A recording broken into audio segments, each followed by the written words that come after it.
எல்லா விதமான உறவுகளுக்கு பின்னாடியும் ஒருத்தரோட சுயநலம் அப்படின்றது கண்டிப்பா இருக்க தான் செய்யும்.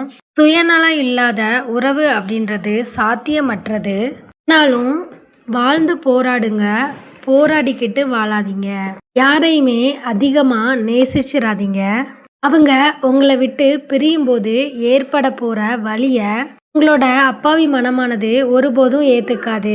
எப்படி தாகம் தீர்ற வரைக்கும் தான் அந்த தண்ணீருக்கு மதிப்பு இருக்கோ, அதே மாதிரி ஒரு சில உறவுகளுமே நம்மளுக்கு அப்படிதான். அவங்களுக்கு தேவை இருக்கிற வரைக்கும் தான் அவங்க கிட்ட நம்ம மேல பாசமும் இருக்கும்.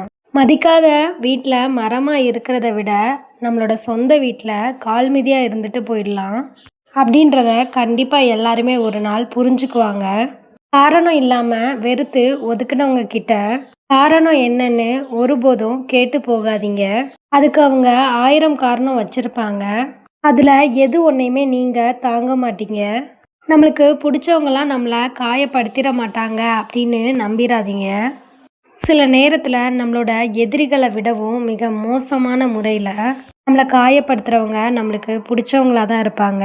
சில சமயத்தில் எதை பற்றியுமே நினைக்காம இருக்கிறது தான் ரொம்ப நல்லது. நம்மளுக்கும் நம்மளோட மனசுக்கும் தேடுற போதெல்லாம் நம்ம கிடைக்கிறோம் அப்படின்றதுனால தான் சில பேர் நம்மளை அடிக்கடி தொலைச்சிக்கிட்டே இருக்காங்க.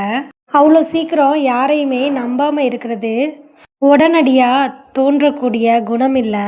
ஏராளமான ஏமாற்றுக்காரங்களை கடந்து வந்ததோட தழும்பு தான் அது. தன்னோட காரியத்திற்காக பழகுற உறவை விட எந்த காலத்திலையும் உங்களை கைவிடாத உறவு தான் ரொம்ப சிறந்தது. அப்படிப்பட்டவங்களை தவம் இருந்தாது பெற்றுக்கொள்ளுங்க. யாரையுமே நம்பி வாழாதீங்க. தேவைக்காக பழகுற உலகம் இது. தேவை முடிஞ்சதுக்கப்புறம் திரும்பி கூட பார்க்காம விலகி போயிடுவாங்க. நம்பின நீங்கள் தான் வழியோட அவங்க போன வழியை பார்த்துக்கிட்டு இருப்பீங்க.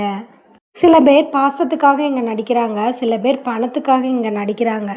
ஆக மொத்தத்தில் எல்லாருமே நடிக்கிறாங்க அப்படின்றது தான் இங்கே மறுக்க முடியாத உண்மையும் கூட.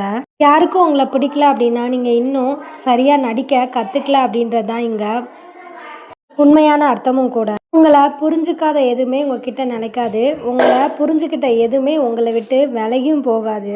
இதை ஃபஸ்ட்டு புரிஞ்சுக்கோங்க. நம்மளோட அன்பை பற்றி நினச்சி பார்க்க கூட நேரம் இல்லாதவங்களுக்காகத்தான் நம்மளோட வாழ்க்கையில் அதிக டைம் ஸ்பெண்ட் பண்ணியிருப்போம். அது மட்டும் இல்லாமல் அவங்கள தான் நம்ம துரத்தி கூட நேசிச்சிருப்போம். இதை கொஞ்சம் யோசிச்சு பாருங்க. சோகம் அப்படின்றது கண்ணீரில் மட்டுமே மறைஞ்சிருக்காது. வாய் விட்டு சிரிக்கிற பொய்யான சிரிப்புக்கு பின்னாடியும் அது மறைஞ்சிருக்கும். நடக்கிற எல்லாத்தையும் பார்த்து கவலையாகவும் கஷ்டமாகவும் இருக்கா? உங்களை படைச்ச கடவுளை அதிகமாக நெருங்குங்க. இப்படிப்பட்ட சந்தர்ப்பத்தில் மட்டும் இல்லை, எந்த நிமிஷமும் நம்மளுக்கு உதவக்கூடியவன் அவன் மட்டும்தான். யார் ஒதுக்குனாலும் யார் புறக்கணிச்சாலும் அந்த கடவுள் தந்த வாழ்க்கையை அவருக்கு பொருத்தமாக வாழ்ந்துட்டு போயிருங்க. இது மாதிரி அடுத்தடுத்த யூஸ்ஃபுல்லான வீடியோஸ்க்கு நம்ம சேனலை மறக்காமல் சப்ஸ்கிரைப் பண்ணிக்கோங்க. அண்ட் பெல் ஐக்கானை கிளிக் பண்ணி ஆல் இன் சிம்பிளை ப்ரெஸ் பண்ணிக்கோங்க. அப்போ தான் நம்ம அப்டேட் பண்ணுற ஒவ்வொரு வீடியோஸும் உங்களுக்கு இமிடியேட்டாக ரீச் ஆகும். தேங்க்யூ. எல்லா விதமான